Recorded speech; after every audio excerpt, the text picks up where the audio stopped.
잠언 28장 10절 말씀 같이 보시겠습니다.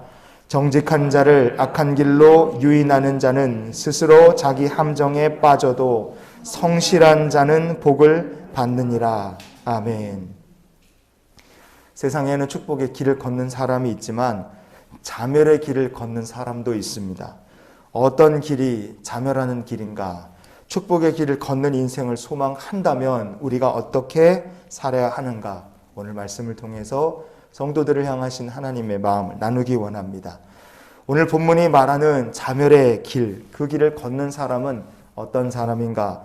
정직한 자를 악한 길로 유인하는 사람이다. 그렇게 말씀합니다.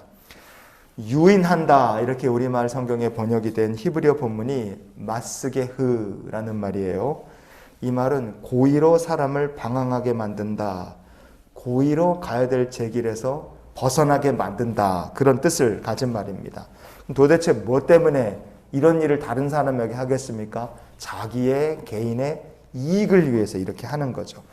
정직한 자를 악한 길로 유인한다 하는 것이 영적으로 어떤 일이냐 잘 보여주는 말씀이 예레미야서에 있습니다. 예레미야 5장 31절을 같이 봅니다. 선지자들은 거짓을 예언하며 제사장들은 자기 권력으로 다스리며 내 백성은 그것을 좋게 여기니 마지막에는 너희가 어찌하려느냐. 아멘. 이게 얼마나 무섭고 기가 막히고 안타까운 일인지 하나님의 마음이 말씀에 잘 나타나 있죠. 선지자가 예언을 거짓말로 해요. 하나님을 섬겨야 될 제사장, 섬김의 본을 보여야 될 사람들이 오히려 권력을 막 휘두릅니다. 그런데 백성은 그걸 보면서 아무 문제가 없다고 느끼는 거예요. 문제 없어.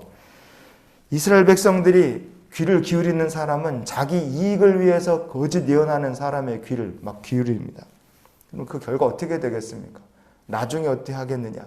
나중에 결과는 무섭게 심판으로 스스로 자기 함정에 빠져버리고 마는 거죠. 유인한다는 이 마스게어라는 말이 성경에 또 어디에 등장하느냐? 에스겔서 45장에 등장합니다. 하나님께서 에스겔 선지자를 통해 말씀을 선포하시는데 뭘 하라 그러냐면 이스라엘 백성들에게 너희들이 성전을 속죄하라고 말씀하십니다. 에스겔서 45장 20절을 같이 보시겠습니다. 그달 7일에도 모든 과실범과 모르고 범죄한 자를 위하여 역시 그렇게 하여 성전을 속죄할지니라. 아멘. 하나님께서 누구를 위해서 성전을 속죄하라 그러셨느냐? 과실범 그랬어요. 모르고 지은 사람이 있고 또 알지만 죄진 사람들이 있습니다. 요 과실범, 이렇게 번역된 히브리어 본문이 소게흐라는 말이에요.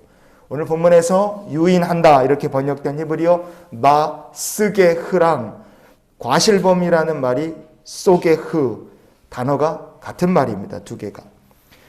그럼 하나님께서 과실범이라고 말한 사람들 누구겠습니까? 우리가 아까 예레미야서에서 봤던 것처럼 거짓말로 예언하는 예언자, 권력을 휘두르는 제사장, 문제가 심각한데도 괜찮다고 느끼는 이스라엘 백성들, 그런 사람들 가리키는 겁니다. 이 사람들이 해야 될 일이 뭐냐? 성전부터 속죄하는 거예요. 복받을 생각하지 말고 성전부터 속죄하고 그리고 자기 죄도 속죄하는 겁니다. 그런데 이 사람들이 결국 어떻게 됐습니까?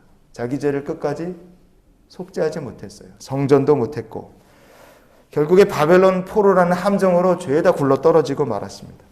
그러면 이스라엘 백성들이 이 지경이 될 때까지 하나님은 뭘 하셨느냐? 바벨론한테 완전히 멸망을 당하는 과정에서 이스라엘 백성들을 위해 하나님께서 하신 일이 뭐냐?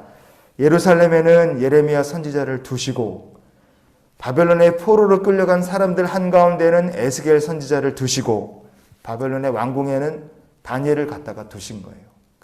하나님께서 절망의 시대에 동시대에 3명의 뛰어난 선지자를 예루살렘의 바벨론의 왕궁에 갖다가 놓으셔서 하나님 말씀에 순종하자, 회개하자, 하나님 말씀대로 이루어진다. 그래서 이스라엘 백성들에게 믿음으로 살고 자기의 죄를 속죄하고 성전을 속죄하도록 하나님께서 계속 말씀을 주신 거예요. 그러나 안타깝게도 결과는 우리가 다 알죠. 이스라엘 백성들이 귀 기울여 들은 것은 정직한 자를 유인하는 거짓 선지자의 얘기를 귀담아 듣다가 바벨론 포로라는 함정으로 죄에다 다 빠져버리고 말았어요. 하지만 이런 상황 속에서도 옳은 길을 걷는 사람들, 믿음의 길을 걷는 다니엘 같은 사람, 에스겔 선지자 같은 사람, 예레미야 같은 사람들은 하나님이 건지시고 하나님이 돌보시고 하나님이 복주시는 사람들이 되더라 이겁니다. 정직하고 성실하게 믿음의 길을 걷는다. 그래서 그것이 참 중요합니다. 세상 사람들이 뭐라고 떠들든 우리는 옳은 길을 걷고 십자가의 길을 걷고 믿음의 길을 걷는 성도가 될 수 있기를 원합니다. 요즘같이 혼란스러운 시대이기에 그래서 우리가 더욱더 오늘 이런 기도로 하루의 삶을 살았으면 좋겠어요. 하나님 오늘도 정직하고 성실하게 믿음의 길을 걷게 하여 주시옵소서. 우리들이 하나님께서 이 시대에 인도하시는 다니엘 같은 축복의 백성이 되고 에스겔 예레미야처럼 들어 쓰시는 믿음의 길을 걷는 성도들이 될 수 있길 원합니다. 옳은 길을 걷는 주의 백성들, 하나님이 함께 하시니 당당하게 세상을 향해 나가시는 복된 날이 되시기를 주의 이름으로 축원을 드립니다.